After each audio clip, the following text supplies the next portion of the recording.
So ano ho yung tanong? Ang sinasabi ko, what happened to the President's statement that the government will not lift a finger?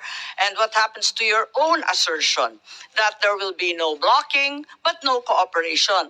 Ngayon, nakikipagtungo na tayo sa ICC. Hindi, yun po yung sinasabi natin nagiging bukas ang ating isipan, ngunit hindi po natin ginawa. Hindi po tayo nakiupo, hindi tayo nakipag-usap. Yun po yung malinaw sa lahat. Pero obliged to consider the red notice. Parang may ganon, may statement ba dyan? Yung kay ES Alala ko po yung statement na yun. Ba naalala po niya? Opo. Oo. So, yung pagbabago ay malinaw. Kasi pati si Executive Secretary, diniin na nagbago nga talaga. Tama po ba? Kasi sabi niya,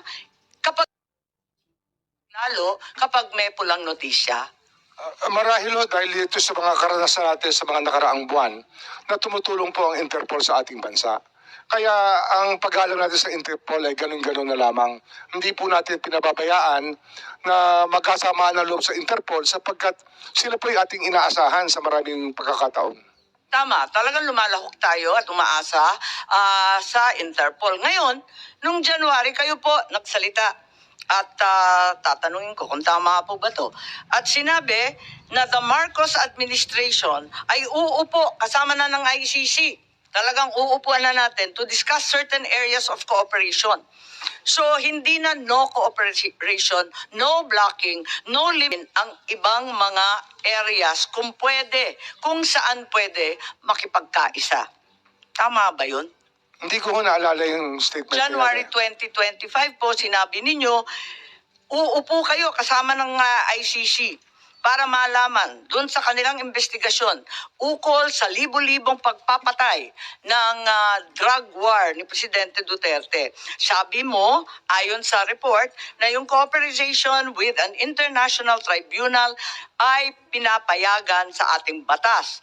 At yung ICC representatives have been going in and out of the country without any of us raising anything. January 2025 po. So ano ho yung tanong? Ang sinasabi ko, what happened to the President's statement that the government will not lift a finger? And what happens to your own assertion that there will be no blocking but no cooperation? Ngayon, nakikipagtungo na tayo sa ICC. Hindi, yun po yung sinasabi natin nagiging bukas ang ating isipan, ngunit hindi po natin ginawa. Hindi po tayo nakiupo, hindi tayo nakipag-usap. Yun po yung malinaw sa lahat. Pero handa kayo nun, ngunit hindi natuloy. Ganun po ba? Marahil ho, kung meron hong tutulay, pero wala naman hong tumuloy eh. Kaya wala hong nangyari. Pero meron rin kayong sinabi that the ICC representatives as of January 2025 have been going in and out. Labas-pasok sila sa ating bansa. Hinahayaan lang natin. Hindi ko po, hindi ko ho alam yung pagpasok at paglabas nila. Meron po Wala akong kaalaman sa pagpasok at paglabas. Marahil, sa kanilang pag-iimbestiga, labas-pasok sila rito. Ngunit wala akong nagsasabi sa akin na ICC po yung labas-pasok dito. Wala pong ako report sa immigration. Wala po akong report sa ating mga... Kayo po nagsabi, kaya ako naalaman na may ICC representatives na labas-pasok dito sa ating bansa na hindi tayo umaalma, hindi tayo nagre-reklamo. Yun na ang pagkasabi po ninyo eh. Ang sabi nga namin dati pa, kung wala ho silang nilalabag na batas, ay malaya po silang maglabas-pasok sa ating bansa. Katulad po ng kahit sino pang turista o sino pong nais bumisita sa ating bansa. Iba po yung pakay ng turista, iba naman yata ang pakay ng kinatawan ng ICC. So, nag-iba na talaga. Sa bandang January ng 2025, hinayaan na natin sila na lumabas-pasok dito sa ating bansa. Ganun po ba? Hindi po wala tayong hinahayaan, hindi lang ho tayo nagtatarong kung hindi natin tinatarong ang lahat ng labas-pasok dito kung sila po ay ICC. Pero Kasi nga sa dami po ng labas-pasok sa atin, hindi po natin tinatanong. So hanggang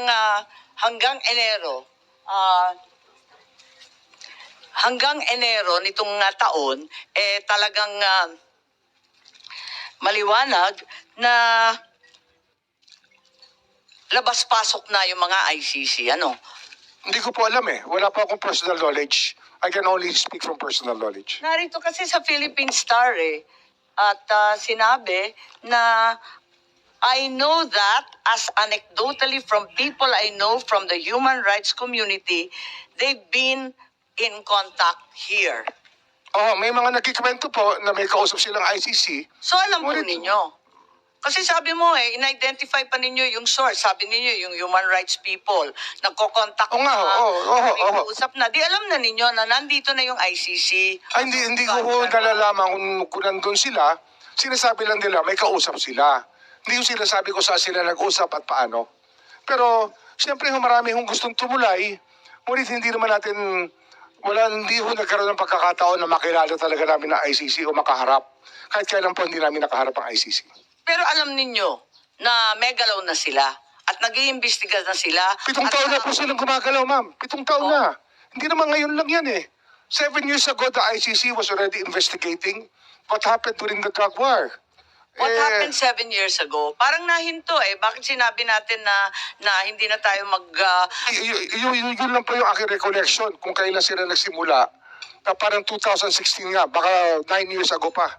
Sinimulan na po nilang bantayan ang ating drug watch, yung ating drug war, nung nasimula po yung patayan. Pero matibay ang ating kalooban, matibay ang paninindigan natin na hindi natin tutulungan at talagang tututulan natin pagkat meron tayong sariling pulis, may sarili tayong mga korte.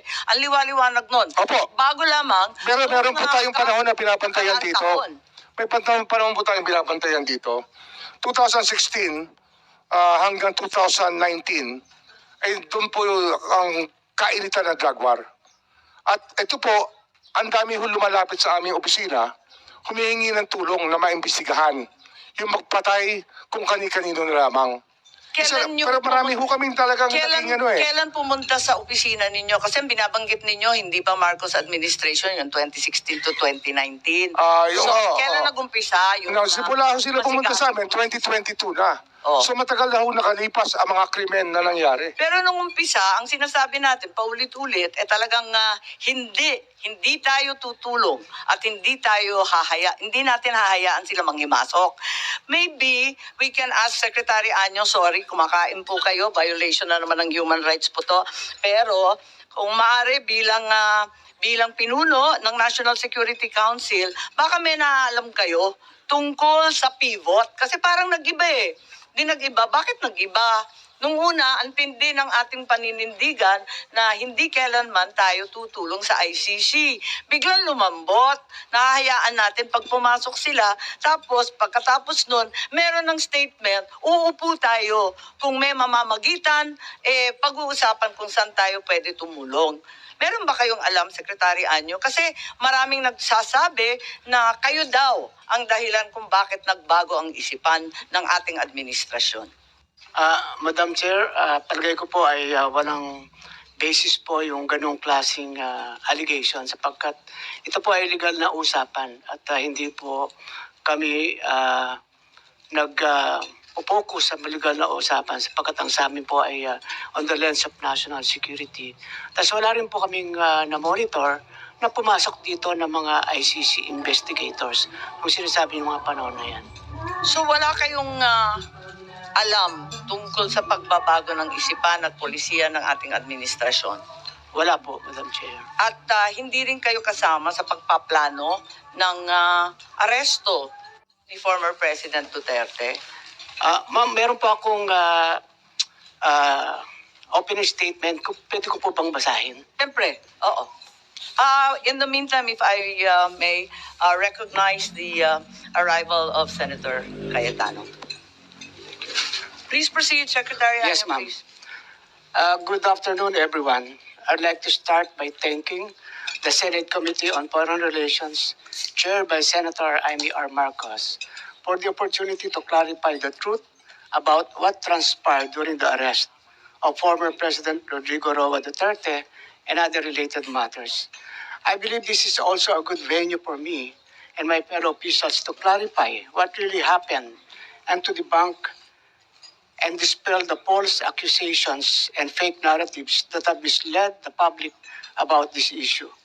As government officials, it is our duty to be truthful and to assure the public that our actions were proper and in accordance with the law.